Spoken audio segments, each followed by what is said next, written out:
Jack Davis, espero haberlo pronunciado bien, es desde United Kingdom, Inglaterra. Él es en español.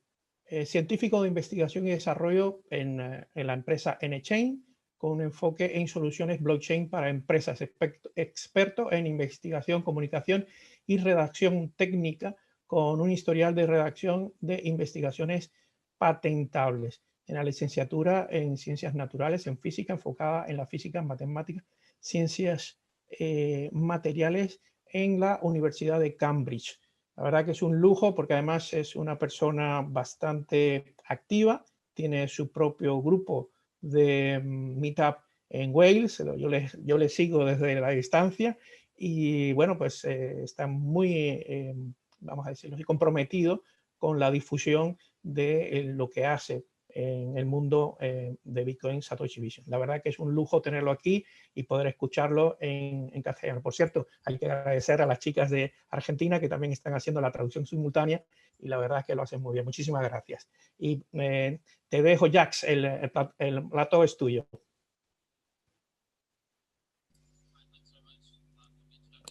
Muchas gracias por esa presentación, es un placer estar aquí, estoy muy entusiasmado con esta charla que voy a dar, espero que todos me puedan escuchar y me avisan por favor si tengo que subir el volumen o algo por el estilo. Creo que deberían poder ver mi pantalla ahora, me avisan si no lo pueden hacer. Muy bien. Entonces, les voy a dar una charla hoy sobre otro tema muy candente, se puede decir en este momento, en relación a blockchain, pero no es necesariamente un tema específico de blockchain, sino que es como un nuevo área de lo que es la criptografía. Obviamente tiene muchos años de investigación atrás y se llama funciones físicas no clonables o PUFs en inglés. Y esto lo que es como una nueva categoría de dispositivos que se pueden aplicar de diferentes maneras en lo que es la criptografía.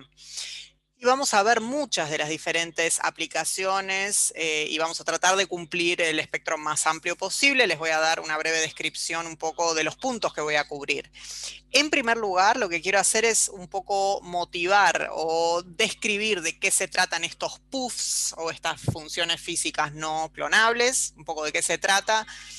Voy a tratar de describir qué son, por qué son importantes y cómo funcionan. Son bastante análogas en realidad a digamos, a la función hash, así que vamos a comparar un poco las dos cosas como para que puedan entenderlo bien. Después vamos a hablar de las diferentes categorías de PUFs.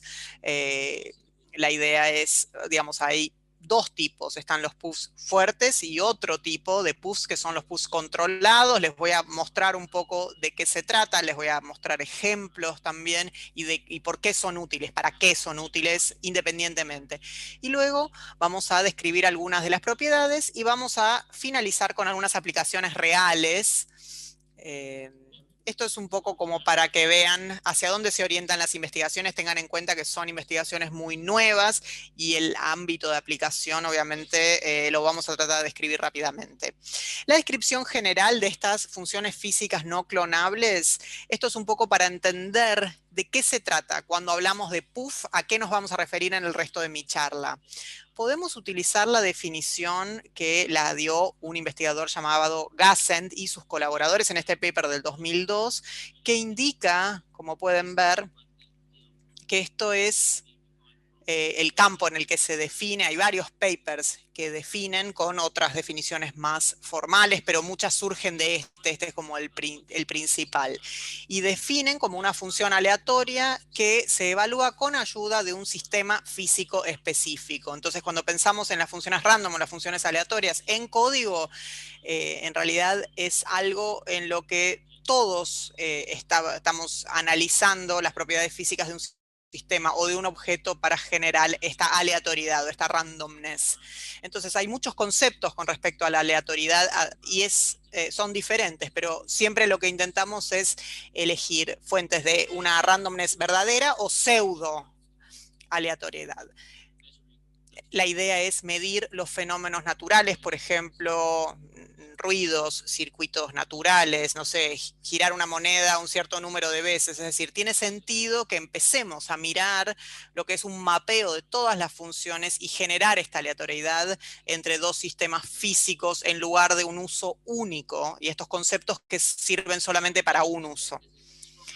Mencioné aquí que hay una analogía muy fuerte entre los puffs y lo que nosotros llamamos una función hash física. Muchos conocen lo que es una función hash, pero hay personas que todavía no terminan de entender lo que es una puff. Entonces voy a usar muchas de estas analogías. Durante mi charla también voy a mostrar estas representaciones de los sistemas donde quizás no sabemos cuál es el engranaje interno. ¿Sí? En criptografía y en ciencias informáticas muchas veces hablamos de este box que utiliza un input y produce un output o un producto. Y quizás no sabemos qué es lo que se produce en el medio. Esa es como la pregunta extra que tenemos que hacernos. Pero las funciones hash, esto es algo que es muy conocido, que se utiliza extensivamente en el mundo Bitcoin y que tiene que ver con el proceso. Y uno puede hacer un modelo como si fuera una black box y una caja negra donde tomamos un mensaje, cualquier conjunto de datos, cualquier input de datos y obtenemos un producto de una duración o de una extensión fija como output a través de la función hash. Pero lo más importante que tienen que saber aquí es que como una función hash criptográfica, como por ejemplo SHA-256, tenemos una comprensión muy buena de lo que está pasando adentro de esa caja.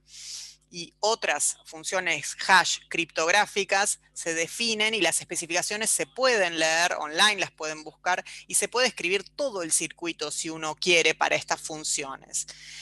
Entonces, es difícil predecir cuál va a ser el output, ¿sí? Cuál va a ser el producto antes de que hubiera funciones hash. Hay un montón de propiedades asociadas, como la resistencia, etcétera. Pero en cuanto a esta propiedad, quizás no podemos saber exactamente cómo funciona SHA-256, digamos, porque con el mismo input no sabemos muchas veces lo que va a producir. Y esta función hash la llamamos determinística, porque se ve como un número aleatorio el producto en base al mensaje que se le da. Pero sabemos ahora exactamente cómo lo está convirtiendo. Luego llegamos a lo que es una puff. Y si vamos a pensar en estos sistemas físicos y en una función aleatoria, ¿cómo sería en este caso de la puff? Sin mirar adentro de la caja, por lo menos al principio, esta es la conducta, digamos, este es el comportamiento esperado de estas funciones. Entonces, en vez de tener un mensaje en un digest de mensaje o una función hash, la analogía es que tendremos un challenge como un desafío y obtendremos una respuesta de la puff. El desafío puede tener muchas formas, por eso a la izquierda no está escrito de forma numérica, ¿sí? Vamos a hablar de los diferentes desafíos o challenges, pero lo pueden pensar específicamente como un string aleatorio que ustedes eligen y van a obtener una respuesta aleatoria también, una respuesta random que se ve como un número random que tiene que ver obviamente con el desafío inicial. Y en base a la respuesta no sabría o no podríamos llegar a predecir o realmente dilucidar cuál era el desafío, cómo se daba con la función hash, porque no puedo hacer ingeniería reversa para ver cuál fue el mensaje en base a la respuesta. La diferencia clave en esta analogía que estoy haciendo entre puff y funciones hash es que no tenemos realmente visibilidad de lo que funciona, de lo que está funcionando dentro del sistema. Entonces esto es similar a una función hash, excepto que no sabemos exactamente cómo está obteniendo esas respuestas en base al challenge o al desafío que le estamos dando. Entonces esto es un presupuesto clave que está por debajo de la seguridad del uso de las puff.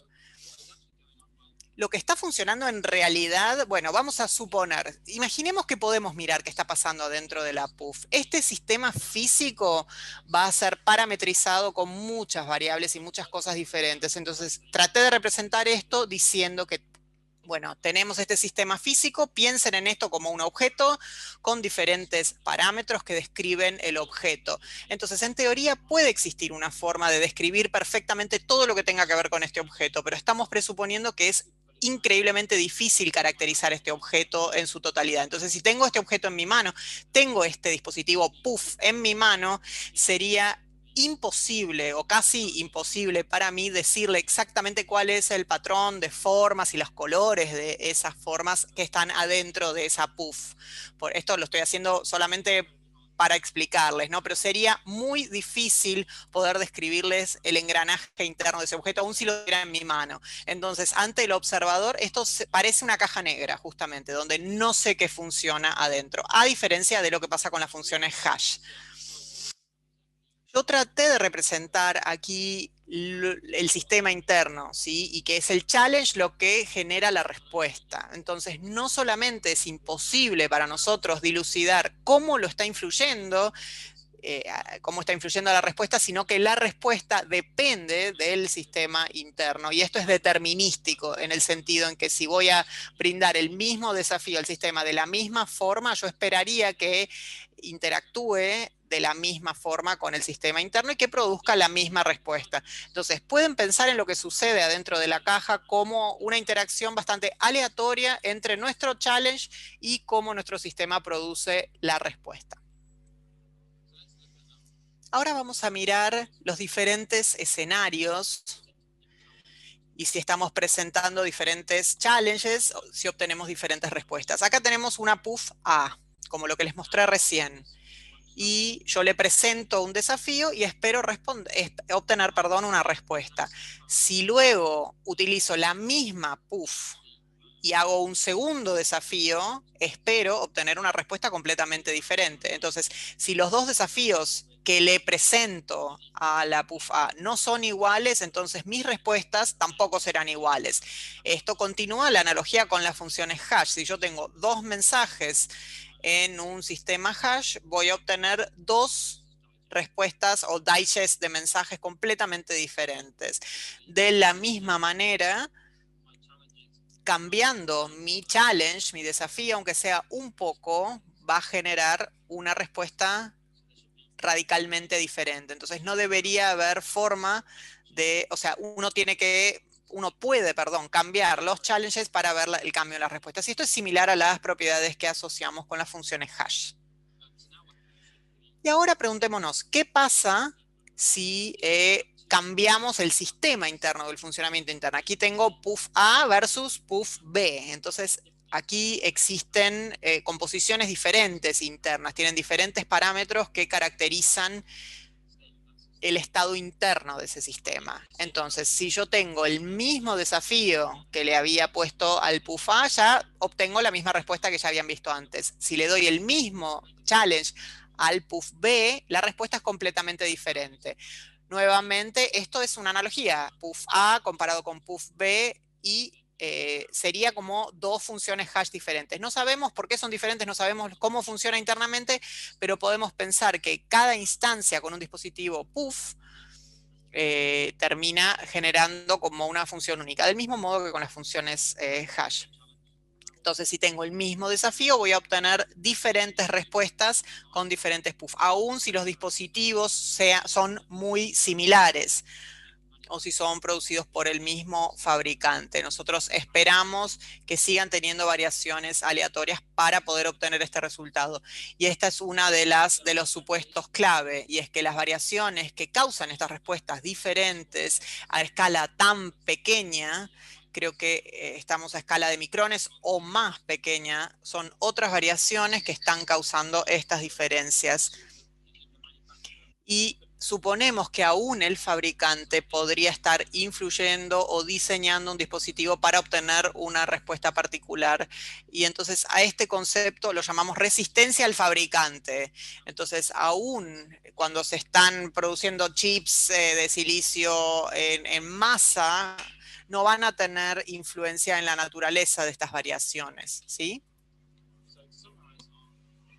Y para resumir, estas puff son sistemas físicos con estas variaciones aleatorias que tienen esta resistencia y que actúan como estos dispositivos de caja negra y que son muy similares a las funciones hash, excepto que cada dispositivo se considera una propia función hash.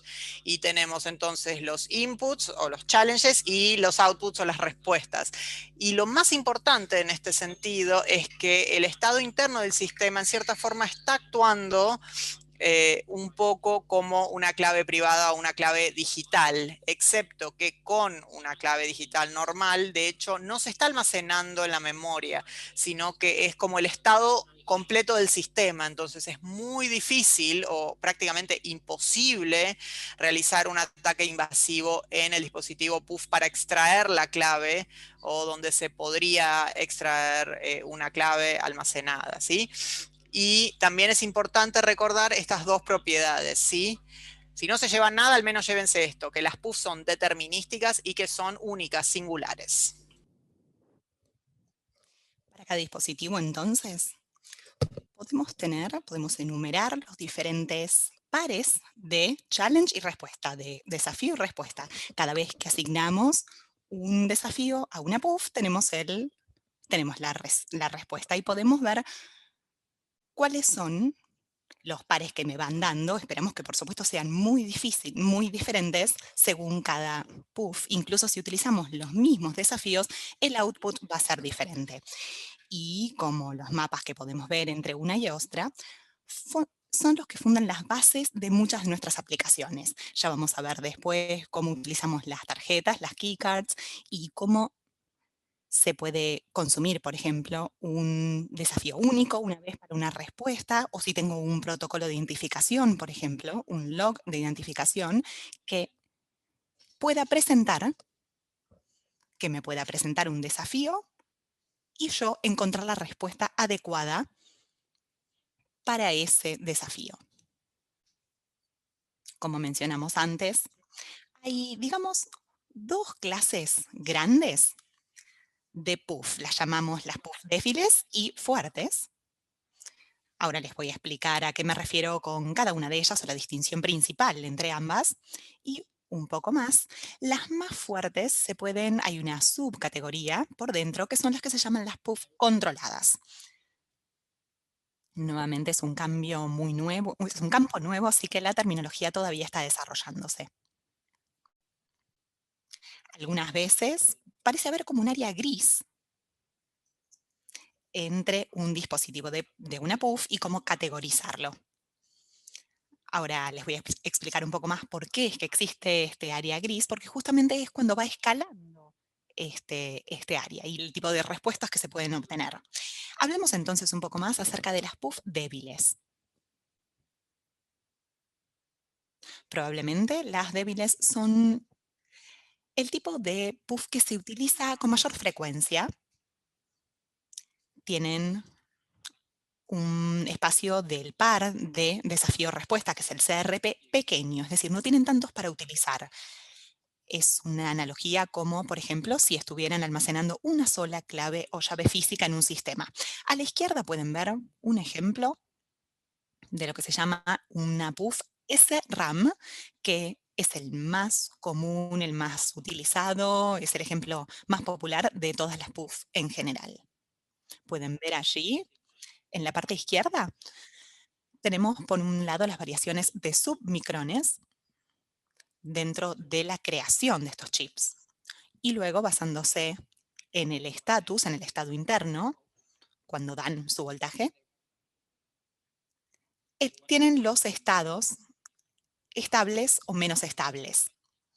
Se generan círculos entonces que pueden estar en un estado que se llama 0, o basado, o 1, o combinado. Y a partir de estos círculos se puede generar la huella de silicio, que es lo que vemos en el número 3.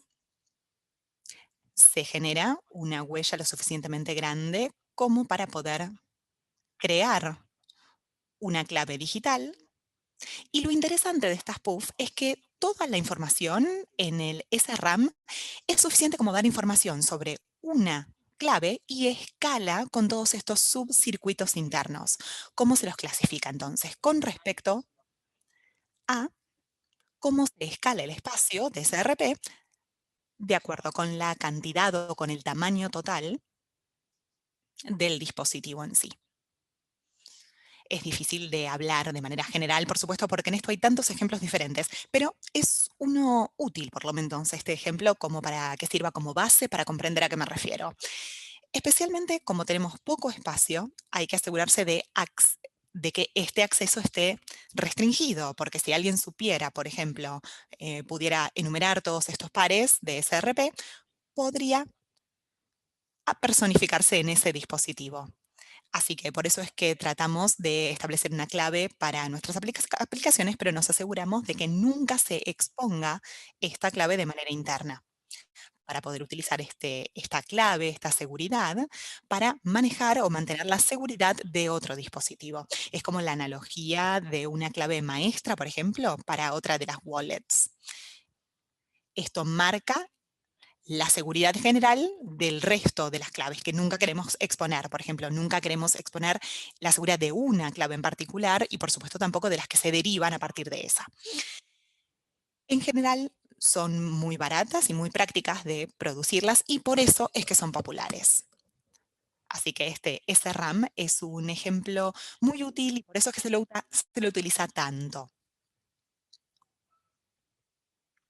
Pueden ver, si ven en la parte inferior, a la izquierda hay un diagrama en donde mostramos parte del procesamiento interno, corrección de errores y al final se genera de todas estas entries o ingresos, sale una única clave o llave. Y esta se puede utilizar en cualquier función criptográfica, en cualquier método de encriptado, firma digital, con umbral, como mencionaba antes Micaela, cualquier tipo de certificados, con PKI, se puede utilizar como una clave básica para cualquier tipo de estas aplicaciones.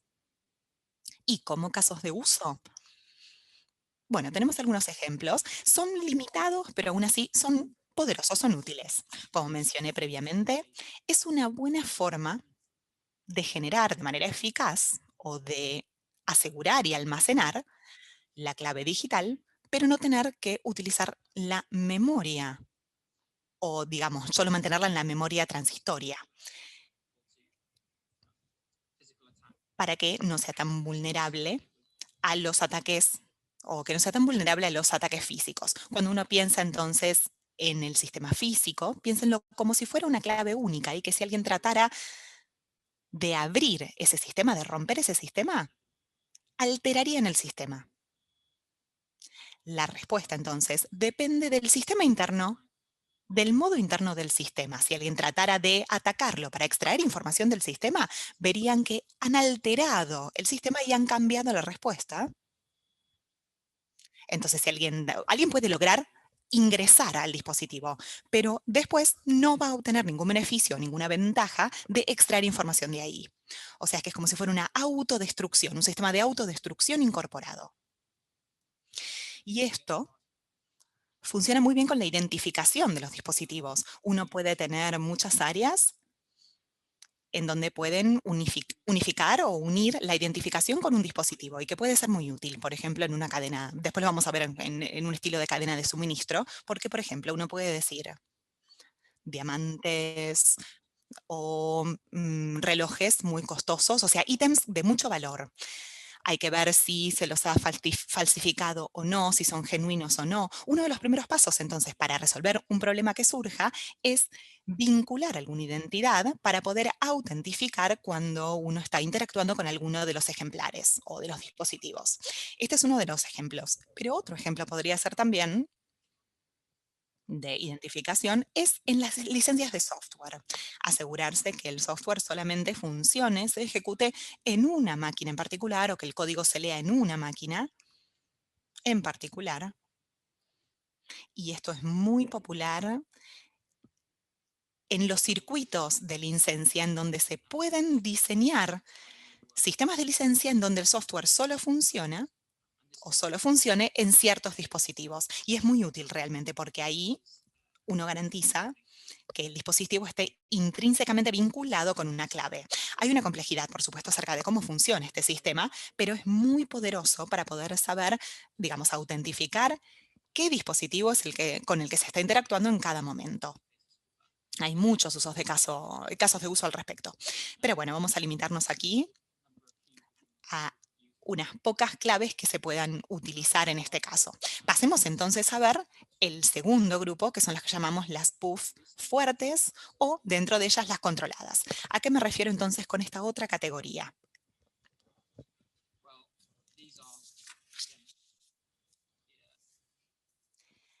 Las caracterizamos con un espacio de CRP mucho más grande que las débiles que mencionábamos previamente.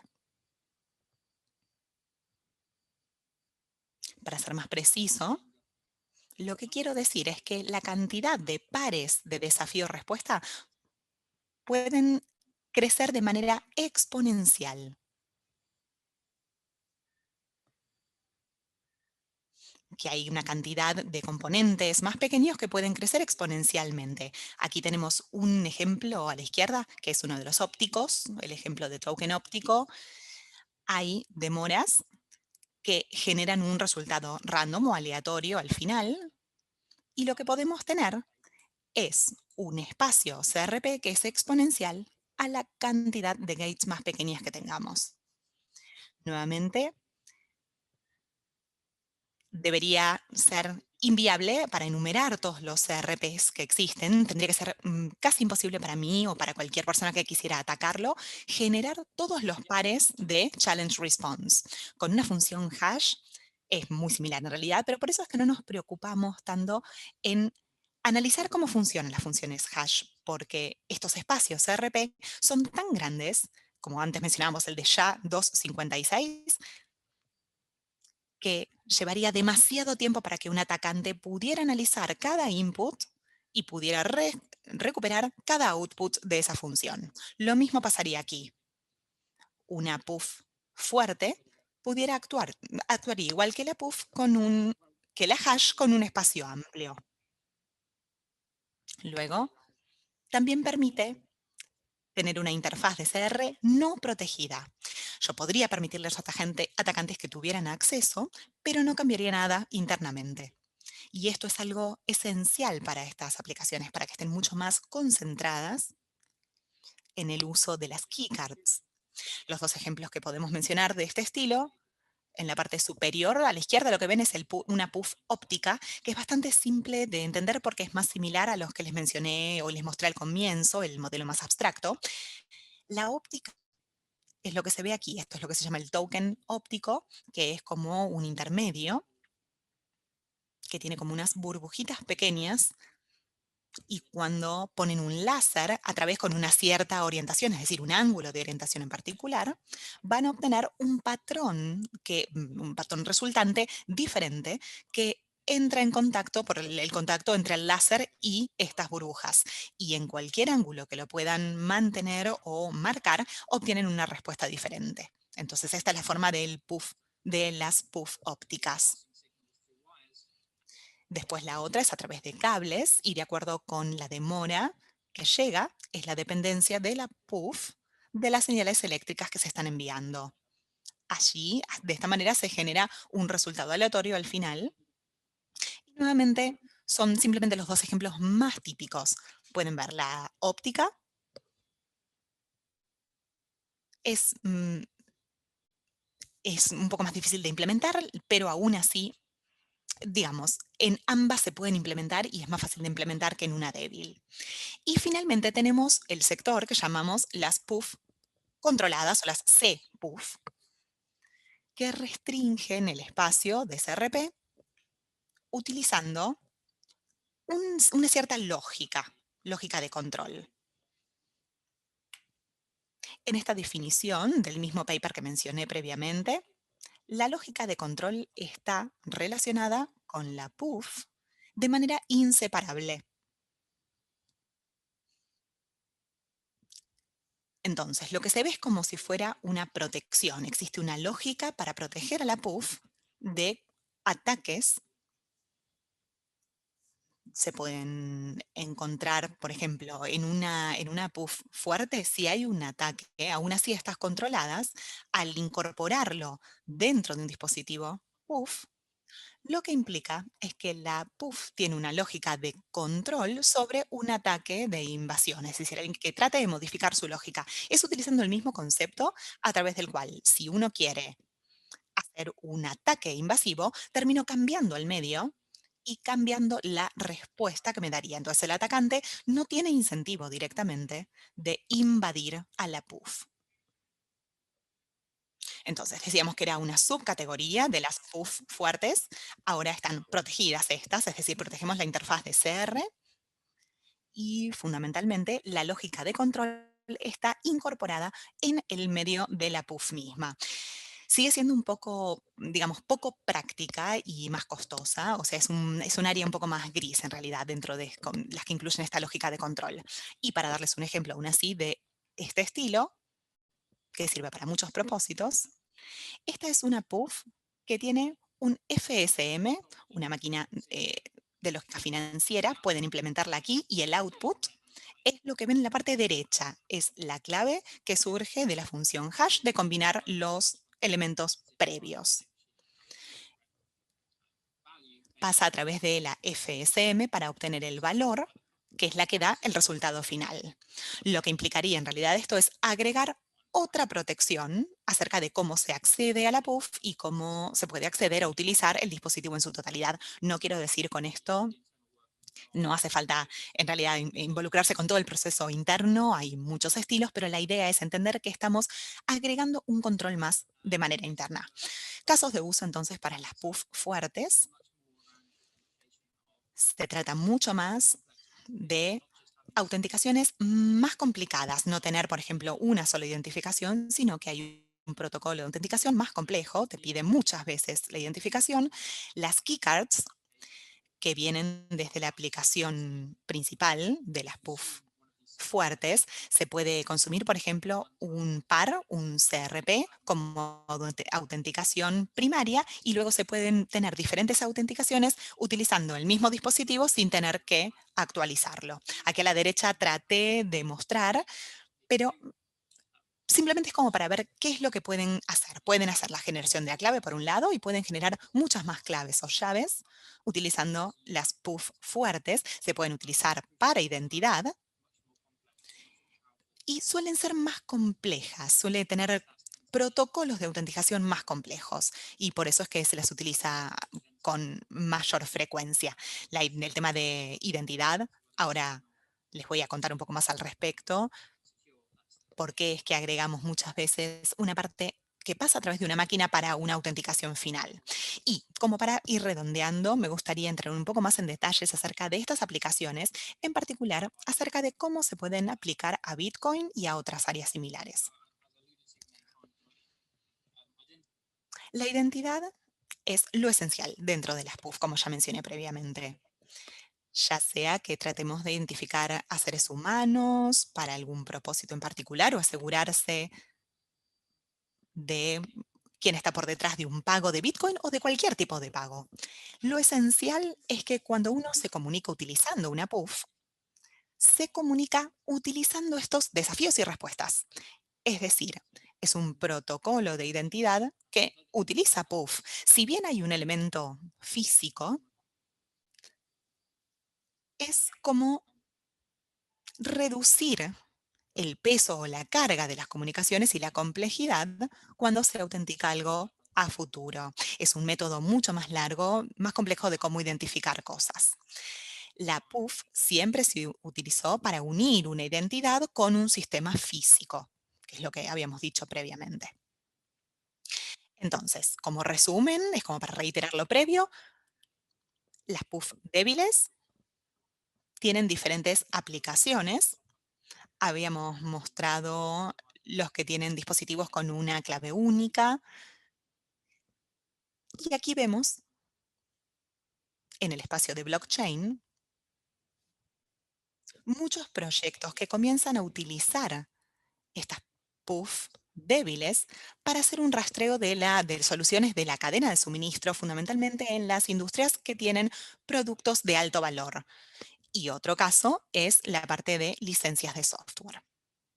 Y repetimos también las puff fuertes, utilizarlas como keycards, armar cadenas de confianza con el fabricante o certificación. Puede ser nuevamente también una cadena de suministro en este caso, pero es una forma de lograrlo dentro de una cadena de suministro en particular con el fabricante original, ya que puede establecer una cadena de confianza, se puede establecer cadena de confianza con ellos. Y finalmente, generación de las claves. Esta parte es la más aburrida en realidad para algunos quizás, pero es muy útil para nosotros en Bitcoin porque hay muchas cosas que se pueden lograr con esto. Se pueden generar claves privadas, transacciones de firmas, y tenemos el beneficio de no tener que almacenarla de manera física a esta clave. Entonces, si uno necesita mantener la clave de manera privada y tener cuidado ante un ataque de invasión externo, uno puede pensar en cómo distribuir las shares o las partes dentro de los diferentes dispositivos. Y se pueden hacer cosas como encriptar los datos de cadena. Como ven aquí en la imagen a la izquierda, se puede utilizar para cualquier primitiva de criptográfica. Se pueden encriptar datos y ponerlos luego en la blockchain que esté encriptado y desencriptado. Puede resultar muy útil en algunos casos. Y también tener acceso a los tokens, lo mencionamos dentro del contexto de las keycards, pero también cuando estamos hablando de pagos o en un mundo de blockchain en donde se pueden combinar el acceso a algunos datos o acceso a tokens, como bienes y servicios también, por ejemplo. Estos tokens pueden ser una cadena de hash, por ejemplo. Hay diferentes utilizaciones y puede ser útil, puede ser una buena aplicación para estas puff. Creo que entonces dejo un ratito al final por si hay alguna pregunta. Les agradezco desde ya a todos por haber escuchado y por la atención.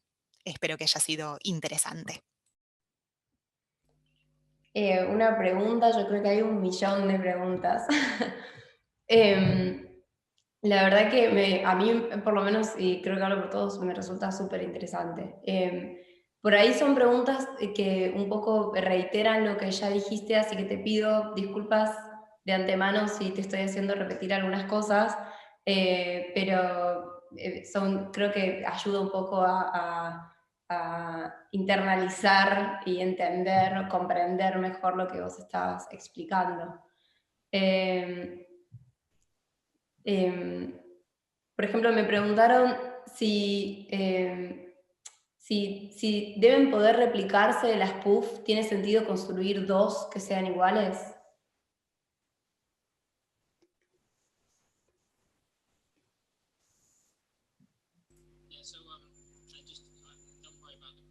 No te preocupes porque las preguntas sean repetitivas, porque la verdad que fue realmente un tour express de todo el tema, entonces hay muchos, digamos, cada paper tiene ciertas diferencias sobre la tecnología, las construcciones, etcétera. Entonces tratar de generalizar algo en tan poco tiempo obviamente es difícil, ¿sí? Y creo que todas las preguntas son más que válidas. Entonces, sobre esta pregunta específica, el supuesto subyacente, digamos, es que en cualquier, digamos,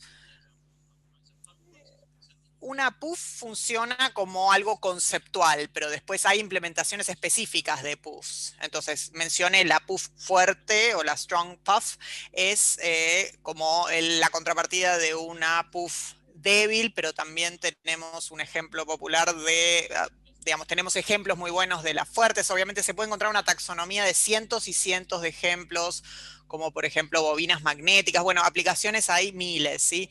Entonces, lo que podemos hacer es, si elegimos cualquiera de estas implementaciones de una puff, podemos decir que en general todas las implementaciones de puff se hacen bajo el supuesto de que sería imposible diseñar una puff que se comporte de una determinada manera. ¿Se entiende? Entonces, en general ese supuesto se retrotrae a que uno está fabricando o creando un dispositivo físico y lo que estamos buscando es un sistema donde las variaciones son tan pequeñas que sería imposible que el fabricante tanto desde un punto de vista económico, literal y físico, pueda diseñarlo para que se comporte de una determinada manera, ¿sí?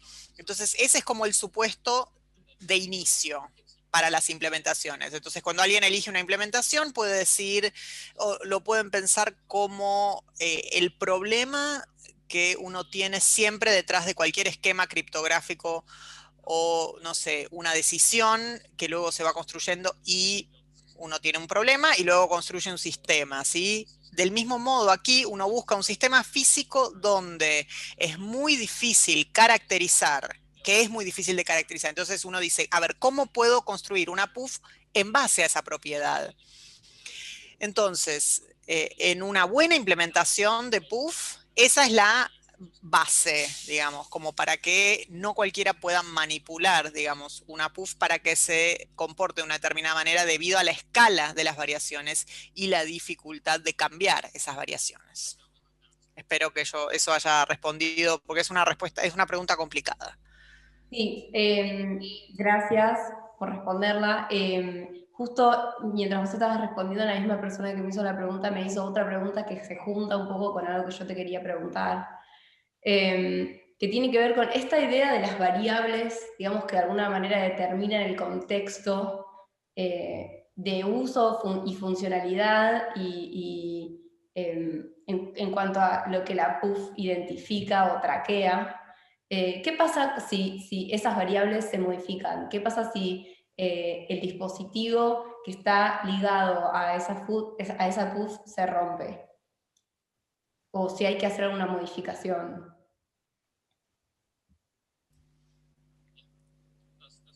Muy buena pregunta. Lo primero es que sí, si la PUF está como dañada, o sea, cómo las protegemos de los daños, bueno, es otro tema separado, pero si es alterado, esto es, digamos, esto es una de las características que mencioné, no va a funcionar, digamos, si se rompe, no va a producir, es decir, ya no va a ser efectiva en almacenar esa clave digital. Entonces, muchos de los desafíos justamente tienen que ver con que una vez que uno eligió implementar una PUF, uno tiene que construir muchas cosas como alrededor. La autenticación, los protocolos, obviamente hay muchos desafíos para utilizar estos tokens de un solo acceso. Entonces, el cronograma que utilizamos para refrescar el dispositivo, ¿sí? Para regenerar un nuevo conjunto, un nuevo set, esa es una consideración importante, por ejemplo, para asegurarse de que uno esté, que esto esté funcionando bien. Siempre va a haber alguna concesión que vamos a tener que hacer, digamos, el hecho de que es como muy liviano y uno puede comunicarse. Si vos me querés autenticar a mí, en el tiempo de autenticación, me podés mandar un challenge que ya hayamos usado antes y yo te voy a dar la respuesta. Estas son cosas como muy livianas que nos van a permitir comunicarnos, ¿sí? El desafío entonces es diseñar los protocolos que rodean al PUF para usarlo correctamente. Y eso es en parte lo que pasó con las PUFs controladas. Esto fue motivado por debilidades que se habían encontrado en las primeras versiones de las PUF fuertes. Entonces se había encontrado una forma de interactuar con una PUF fuerte y esta te daba información sobre las respuestas del sistema interno, o sea, o cómo estaba modelada. Y ese es uno de los grandes ataques que se hizo sobre PUF fuertes utilizando un modelado con inteligencia artificial del sistema. Entonces, tratando de justamente simular cómo funcionaba el sistema. Y este era uno de los grandes desafíos. Entonces, las PUF de control son básicamente alguien que construyó o propuso protocolos adicionales además. Pero una vez, es difícil responder de forma específica, ¿sí? Este probablemente es el caso más específico que puedo brindar, es agregarle esta lógica de control de forma específica para solucionar un problema en cuanto a pérdida, digamos, derrame, fugas de información. Entonces, estas son las cosas que habría que construir alrededor. Por ejemplo, las claves privadas de Bitcoin. Si uno quiere simplemente dividir una clave en 2 o en 3 partes y luego almacenar esto, uno puede utilizar una PUF para ayudar a almacenarlas. Hay muchas formas de crear esto, uno puede utilizar los conceptos de criptografía para utilizar las PUF como uno considere mejor, ¿sí? Se puede utilizar en diferentes casos de uso. Siempre depende o siempre termina teniendo que ver con qué quiere lograr uno, pero hay muchas cosas para considerar, además del dispositivo físico en sí. La verdad que estoy muy tentada a saltearme todas las otras preguntas y seguir preguntándote cosas yo. Pero acá me están preguntando si la utilización de PUF podría ayudar a reducir el theft. ¿La qué? Theft. T-E-F-T, eso me están consultando. Y si no te molesta aclarar por ahí a la audiencia qué es el theft.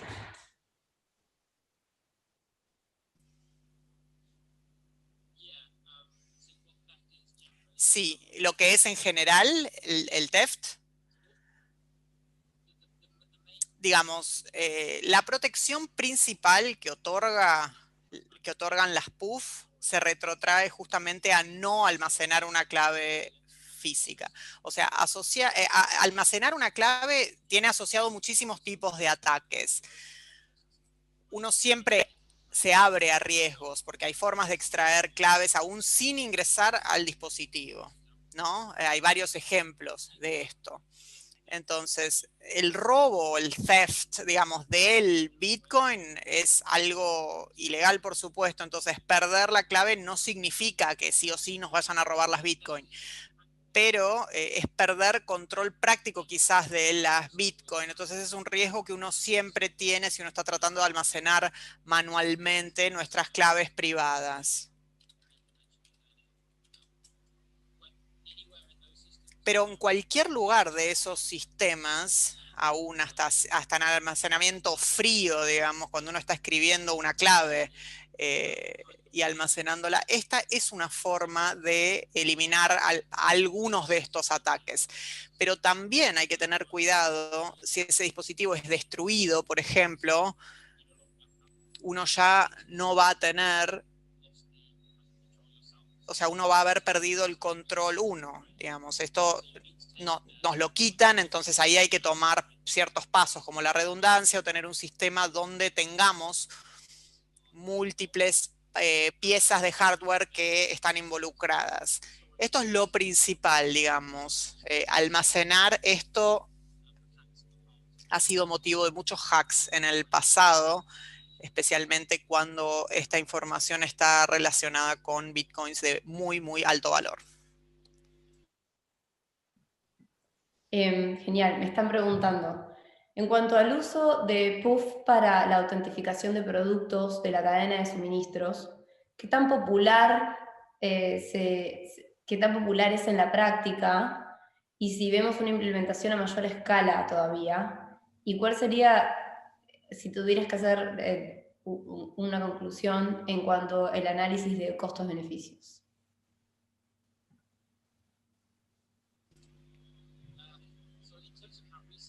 En cuanto a la implementación de esto, cuán reciente es, se está transformando muy rápidamente en un punto de foco. Es decir, las personas que están buscando soluciones de blockchain para industrias o empresas sí, justamente para evitar el contrabando de diamantes, de otro tipo de cosas, obviamente, en ese sentido es muy importante y por eso están pensando. Y esto es importante para los grupos de interés de este tipo de industrias. En este sentido, muchas personas han pasado de soluciones básicas y están avanzando a códigos QR y a RFID. Esta es como la evolución natural y como que ahora se ha llegado a un punto muy amplio de utilización de PUF. Diría que recién el año pasado empecé a ver PUF en un contexto de blockchain, pero lo veo que avanza muy rápidamente, ¿sí? Como palabra buzzword, digamos. Digamos, es una solución a un problema muy serio, muy grave. En cuanto al análisis costo-beneficio, siempre se da caso por caso, por supuesto, pero si volvemos a elementos de muy alto valor, si estamos hablando de productos de muy alto valor, la integridad del producto en sí es muy importante y por ende uno supone que si el dispositivo sigue intacto y en buenas condiciones, que entonces el elemento puff, ya sea si está en el dispositivo o adjunto de alguna manera, también va a estar intacto. Entonces, tener algo de este tipo, o sea, algo que uno conoce, si mis bienes son los mismos y no han sido dañados, entonces yo tendría que tener una forma de autenticarlos, autenticar que no han sido dañados, digamos. Yo creo que es muy potente como solución y estamos recién empezando a ver las implicancias. Obviamente no es una solución mágica para todo, sino que obviamente es muy importante tener el resto de las estructuras. No es que podemos adjuntarle una puff a un sistema y todo mejora automáticamente por arte de magia, pero sí puede ayudar como solución global para muchos usos. Y hemos hablado mucho de la cadena de suministro y KYC también, o sea, poder hacer pagos con KYC más rápidamente, más fácil. Creo que esto también es un uso. Tengo una pregunta más. La verdad que disculpame que si te estamos matando a preguntas, pero creo que despertó como muchos intereses de parte de la gente en cuanto a posibilidades de implementación. Cuando vos hablabas de las PUF fuertes, lo que yo interpreté, y ahora estoy hablando como de manera individual, lo que yo interpreté es que básicamente el nivel de seguridad era muy similar a esta situación de tener que implementar mucho poder de cómputo, digamos, en cuanto a procesamiento, y parte de ese sistema de seguridad tenía que ver con el gasto, ese procesamiento del poder de cómputo. ¿Eso es correcto? ¿O no?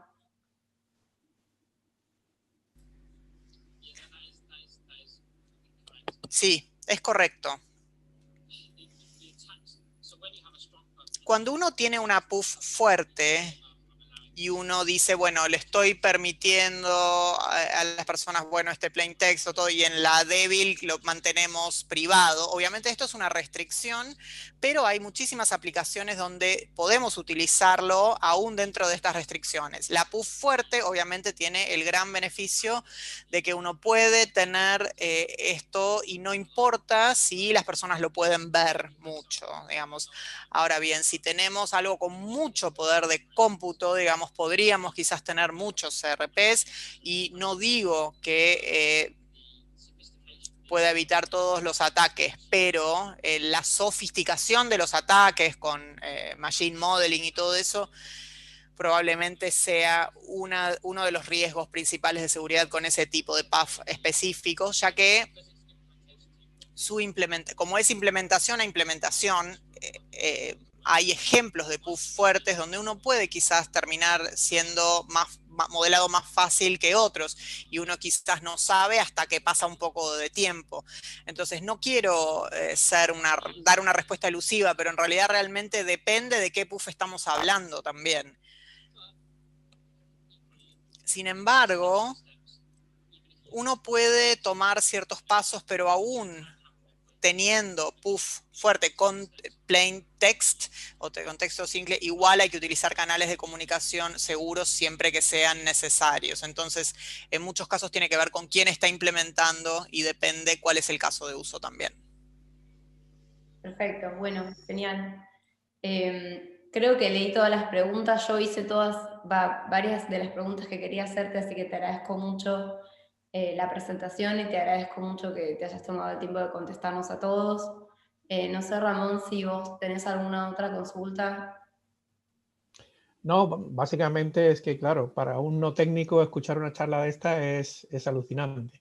Desde fuera y sin tener el conocimiento técnico, lo que veo es mucha implementación, especialmente quizás también para el IoT, que es la comunicación entre máquinas, y darle protección a esas máquinas que van a estar comunicándose y probablemente pagando esa comunicación o esa interacción. Y creo que, bueno, me da la impresión que es un campo donde... Sí, es un muy buen ejemplo el Internet de las cosas y qué tipo de uso uno le da, porque esto tiene que ver también y tiene un costo bajo como para usar en grandes redes o en grandes dispositivos que se tienen que comunicar. Así que eso no lo mencioné, así que gracias por mencionarlo. Me sonaba, ¿no? Todo el concepto veía que la comunicación entre máquinas y la seguridad de esa comunicación entre las máquinas lo veía como algo realmente potente. Ahora lo estás también comentando de que incluso para romper la seguridad con fuerza bruta se necesitaría muchísima más potencia de cálculo que a lo mejor usando otro tipo de seguridad, con lo que, bueno, me parece súper interesante y me parece interesante también de que poco a poco se vaya implementando esto en la tecnología blockchain y que nosotros estemos ya visualizando todo esto de cara al futuro, porque creo que nos tenemos que preparar para lo que viene. Muchísimas gracias, de verdad. Bueno. Un placer de mi parte, muchas gracias.